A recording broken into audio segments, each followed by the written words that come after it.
வீட்ல நம்மளுடைய அப்பா அம்மா தங்கை தங்கச்சிகள் அவங்க கிட்ட எல்லாம் நம்ம பேசுறோம். பட் இருந்தாலும் உங்களுடைய சக நண்பர்கள் காலேஜ்ல இருக்கிற வீட்ல ஸ்பெண்ட் பண்ற டைமை விட காலேஜ்ல ஸ்பெண்ட் பண்ற டைம் அப்படிங்கிறது ரொம்ப ஜாஸ்தி இருக்கும். வீட்ல இருக்கவங்களுடைய பர்சனல்ஸ் வந்து உங்க ஃப்ரெண்ட்ஸுக்கு எல்லாருக்குமே தெரியும்.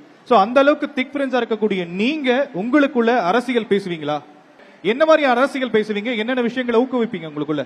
காலேஜ்குள்ளே ஒரு ஹெல்தியான காம்படிஷன் கண்டிப்பா எல்லாருக்குள்ளேயும் இருக்கும்னு நினைக்கிறேன். ஏன்னா ஒரு சிலர் வந்து ஒரு கட்சியை சார்ந்து இன்னொரு கட்சியை சார்ந்து, ஒரு கொள்கைகளை சார்ந்து இன்னொரு கொள்கைகளை சார்ந்து இருப்பாங்க. சோ ஆப்வியஸ்லி ஒரு ஹெல்தி காம்படிஷன் எல்லாருக்குள்ளேயும் இருக்கும்ல, அதை வந்து நீங்க எங்க கிட்ட ஷேர் பண்ணிக்கணும்ன்றதான் இப்போ அவங்க கேட்கக்கூடிய கேள்வி.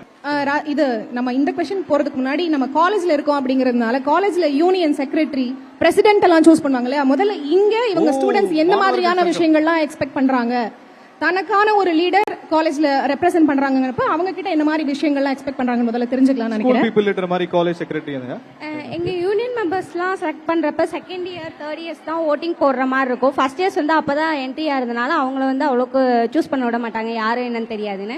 அவங்கள்ட்ட அப்படி செகண்ட் இயர்ஸ் தேர்ட் இயர்ஸ் வைக்கிற கொள்கை என்னென்ன இருக்கும்னா, நாங்க என்ன எக்ஸ்பெக்ட் பண்றோமோ அதை வந்து உங்களால பண்ண முடியுமா அப்படிங்கிற ஒரு பர்சனை தான் யூனியன் மெம்பரா வந்து தேர்ந்தெடுப்பாங்க. அந்த மாதிரி தான் இப்ப வந்து தர்ஷினி அக்கா அப்படிங்கிறவங்க தான் இப்ப செலக்ட் ஆயிருந்தாங்க. அவங்க வந்து யூனியன் மெம்பரா இருந்து எல்லாமே எங்களுக்காக நல்லதா தான் பண்றாங்க. நாங்க செலக்ட் பண்ணது வந்து நல்லதா தான் இருக்கு. உங்களுடைய சக தோழர்கள் கிட்ட உங்களுடைய அரசியலை பகிர்ந்துப்பீங்களா? என்னென்ன விஷயங்களை பேசுவீங்க பாலிடிக்ஸ் ரிலேட்டடா? அவங்க என்ன சொல்லுவாங்கன்னா, எனக்கு வந்து இந்த மாதிரி பிடிக்கல, இவங்க வந்து இந்த மாதிரி பிடிக்கல, அதனால நான் வந்து ஓட்டே போடக்கூடாதுன்னு இருக்கேன், நோட்டாக்கு போடுறேன் அப்படிங்கிற மாதிரிலாம் பேசுவாங்க.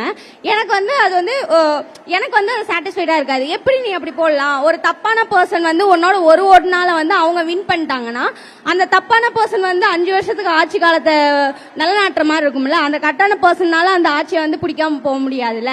அவனோட அந்த ஒரு ஓட்டுனால கூட தப்பா போகலாம்ல. நீ ஒரு ஆள் வந்து நோட்டாக்கு போடுற மாதிரி எத்தனை பேர் நோட்டாக்கு போடுவாங்க? ஒரு டைம் மட்டும் நோட்டாக்கு மட்டும் கிட்டத்தட்ட 8% என்னமோ நோட்டாக்கு மட்டுமே போட்டிருக்காங்க. அந்த மாதிரி ஒரு சிச்சுவேஷன் வரக்கூடாதுன்னு சொல்லிட்டு நான் நினைப்பேன். என் ஃப்ரெண்ட்ஸ் கிட்ட அந்த மாதிரி பேசுவேன். நோட்டாக்கு போட வேணாம், எந்த பர்சன் எந்த மாதிரி செய்யறாங்க, நம்மளுக்கு என்னென்ன ஹெல்ப் தராங்க. வீட்டுல அதே மாதிரி நான் ஃப்ரெண்ட்ஸ் கூட பேசுறதோட என் தங்கச்சி கிட்ட நிறைய பேசுவேன். எனக்கு அவளுக்கு வாக்குவாதமே நடக்கும். நான் வந்து இவங்களுக்கு தான் ஓட்டு போடுவேன், இல்ல நீ வந்து போடக்கூடாது, நான் வந்து அவங்க வந்து இப்படிலாம் பண்றாங்கல்ல. அதே மாதிரி நம்ம வந்து ஒரு நாளைக்கு வந்து நம்ம வெளியே வந்து ஜிஎஸ்டி ஒரு சாம்பார் தூள் வாங்கினாலும் அதுக்கான இதெல்லாம் வந்து கவர்மெண்ட்டுக்கு போகும். கிட்டத்தட்ட ஒரு நாளைக்கு மட்டும் 64 லட்சம் அந்த மாதிரி வந்து போகும். அந்த மாதிரி போறப்ப நம்மளுக்கு வந்து கடன் பிரச்சனை அந்த மாதிரிலாம் இருக்கப்ப ஒரு நார்மலான மக்களுக்கு வந்து ஒரு வீடு வந்து எல்லாத்துக்குமே காமனா இருக்காது. அந்த எல்லாத்துக்குமே இருக்குமா அப்படின்னு சொல்லிட முடியாது, உறுதியா எல்லாத்துக்குமே இருக்குன்னு சொல்லிட முடியாது.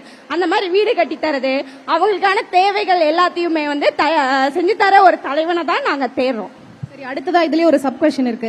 சோ இப்ப வந்து அரசியல் கட்சி தலைவர்கள்லாம் வாக்குறுதிகள்லாம் கொடுக்கறாங்கல்ல, ஒவ்வொரு அரசியல் கட்சி தலைவர்களும் ஒரு விதமான வாக்குறுதிகள் கொடுப்பாங்க. அதை பத்தி எல்லாம் நீங்க பேசிப்பீங்களா? இப்ப 2000 ரூபாய் தரோம், இல்ல ஸ்டூடெண்ட்ஸ்க்கு இந்த மாதிரியான விஷயங்கள் ஸ்கீம் நாங்க கொண்டு வர இப்படி எல்லாம் பேசுறாங்களா? அதை பத்தி நீங்க பேசிப்பீங்களா ஸ்டூடெண்ட்ஸ்குள்ள? என்னன்னா இப்ப வந்து லேப்டாப் எல்லாத்துக்குமே கொடுத்தாங்க. இதுக்கு முன்னாடி வந்து ரிட்டைல் ஜெயலலிதா அம்மா வந்து கொடுத்தாங்க. கொடுத்து ஒரு கிட்டத்தட்ட ஒரு 5 இயர்ஸ் பக்கம் வந்து வந்துகிட்டே இருந்துச்சு அந்த விஷயம். அதுக்கப்புறம் ஸ்டாப் ஆயிடுச்சு. நாங்க வந்து 12th படிக்கிறப்ப எங்களுக்கு அந்த ஆப்பர்ச்சுனிட்டி கிடைக்கல. எங்களுக்கு லேப்டாப் கிடைக்கணும் அப்படிங்கறது வந்து அது எங்களுக்கு கிடைக்காமயே போயிடுச்சு. நான் வந்து அந்த டைம்ல வந்து கலெக்டர் ஆபீஸ் போயிருந்தேன். கலெக்டர்கிட்ட வந்து மனு கொடுத்திருந்தேன், எனக்கு இந்த மாதிரி லேப்டாப் வேணும், எங்க ஹையர் செகண்டரி ஸ்டடீஸ்க்காக எங்களுக்கு வேணும்னு சொல்லி கேட்டிருந்தேன். பட் அப்போதைக்கு அவங்களால தர முடியலையோ என்னவோ தெரியல. இப்ப திரும்பி அந்த ஸ்கீம் வந்திருக்கு. இந்த ஸ்கீம் வந்து கண்டினியூஸா இருக்கணும்னு சொல்லி ஆசைப்படுறேன். இதற்கான பதில எங்களோட திமிங்கலம் ராஜேஷ் வந்து எக்ஸ்பிளைன் பண்ணணும்னு நான் நினைக்கிறேன். ஒரு தடவை சொல்லிருங்க ராஜேஷ். இங்கேயும் இல்ல லேப்டாப் பத்தி நம்ம ஏற்கனவே நிறைய காலேஜ் அந்த எக்ஸ்பிளனேஷன் கொடுத்திருக்கோம். என்ன அப்படின்னா இப்ப நிறைய பேருக்கு புரிதல் என்ன இருக்கு அப்படின்னா, எலெக்ஷன் வரதுனால கொடுக்குறாங்க, இல்ல தேர்ட் இயருக்கு மட்டும் கொடுக்குறாங்க, ஃபர்ஸ்ட் இயருக்கு கொடுக்கறது இல்ல அப்படின்னு சொல்லி ஒரு குற்றச்சாட்டு இருக்கு. எல்லாரும் நல்லா ஆமா ஆமான்னு தலையாட்டுறீங்க. யாருக்கெல்லாம் இந்த கோரிக்கை இருக்கு? ஓகே, இதுக்கு தமிழக அரசு சொல்ற ஒரு பதில் இருக்கு. அந்த பதில நான் உங்ககிட்ட சொல்றேன். அது என்ன அப்படின்னா, முன்னாடி அதிமுக ஆட்சி காலத்துல லேப்டாப் கொடுத்துட்டு இருந்தாங்க. 2020 கொரோனா வந்துச்சு, அப்படிதானே? கொரோனா வந்துச்சு இல்ல. இப்ப நம்ம ஊர்ல லேப்டாப் எல்லாமே மொத்தமா தயாரிக்கிறது இல்ல, நம்ம நிறைய வெளிநாடுகள் தான் வாங்கி கொடுக்கிறோம். இந்த கொரோனா காலகட்டத்துல வாங்கி லேப்டாப் கொடுக்க முடியாத சூழல். அப்ப 2020 2021 அப்படியே தடைபட்டுருச்சு. அப்புறம் இடையில வந்து நிறைய பெண்டிங் ஆயிடுச்சு. சோ அதனால நாங்க இப்ப வாங்கி கொடுக்கிறோம். ஏன் தேர்ட் இயருக்கு கொடுக்கிறோம் அப்படின்னா, அவங்க முடிச்சிட்டு வேலைக்கு போவாங்க. அவங்க வேலைக்கு போறப்ப அந்த லேப்டாப் இருந்துச்சுன்னா அது ஒரு பெரிய பயனுள்ளதா இருக்கும், அதனால கொடுக்குறேன் அப்படின்னு சொல்றாங்க. ஆனா நாங்க செல்லக்கூடிய பெரும்பாலான கல்லூரிகள்ல முதலாம் ஆண்டு மாணவர்களுக்கே வேணும் அப்படின்னு சொல்லி கோரிக்கை வைக்கிறாங்க. நியூஸ் தமிழ் தொடர்ந்து பதிவு பண்ணிட்டு வருது. நம்முடைய திருப்பூர் குமரன் கல்லூரியிலிருந்தும் இந்த கோரிக்கையை தமிழக அரசுக்கும் ஆட்சியாளர்களுக்கும் நாங்க கோரிக்கை வைக்கிறோம்.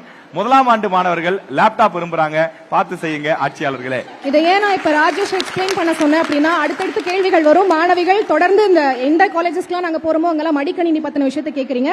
அதனால தான் முன்கூட்டியே நான் எக்ஸ்பிளைன் பண்ண சொல்லிட்டேன். சோ தட் நீங்க இந்த புரிதலோட அடுத்தடுத்த கேள்விகளுக்கு பதில் சொல்லுங்க.